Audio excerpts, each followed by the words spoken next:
Shafferspeeks, man. Sorry for the late review. Let's get right into it. Supergirl Season 5, Episode 14, The Bodyguard. In this episode, the main focal point of this is Andrea needing protection from a technology extremist, former employees of his, or so that's what we thought. Um, an obsidian, uh, an obsidian talisman and or messages were continuously kept getting sent to Andrea to stop the platinum launch.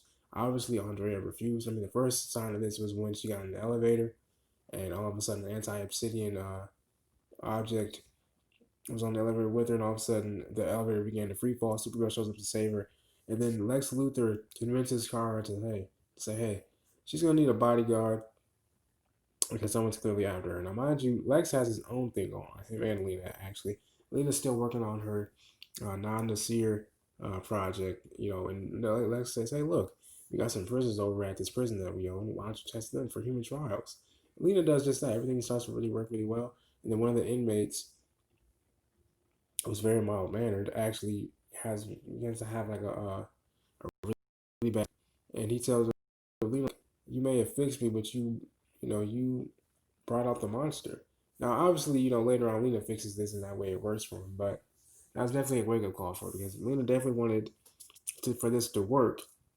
So in that way, Supergirl would not, that way, I guess you could say she still wants their approval of Supergirl in some way, I guess.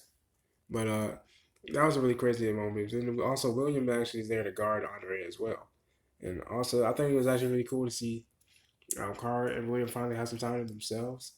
Because Kara realized that she was just avoiding reality herself, and really not, living life as Kara and for Kara. Alex has difficult. I mean, has a hard time, dealing with the post DEO life. But her and John track down the extremist. Turns out the man actually is dead. He tried to kill his wife. His wife Amy actually was obsessed with the technology and plans to stop the platinum launch itself. Everyone tries to stop her, but she ends up taking Supergirl's powers, which tells Andrea like, "Oh, snap! I have to let Akrata out." So that's what happens when she picks up the medallion. Now, mind you, we haven't seen her powers ever since pre-crisis, and she's in a DEO cell at that. Not to mention, Brandy is he's still working with Lex, and I think he's really beginning to be disillusioned by Lex.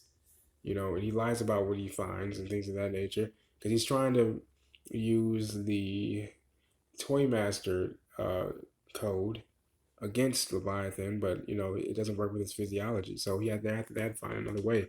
Also, John gives Alex a new weapon that manifests, materializes into whatever Alex envisions it to be. A very cool Martian weapon. So I look forward to seeing how Alex uses that weapon a lot more.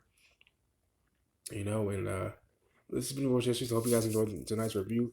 I love you guys, man. Make sure you guys hit the like button, the subscribe button. Sorry, your boy's a little sick, and I'm pretty sure I'll be better in the next few days or so. I love you guys. Peace and love.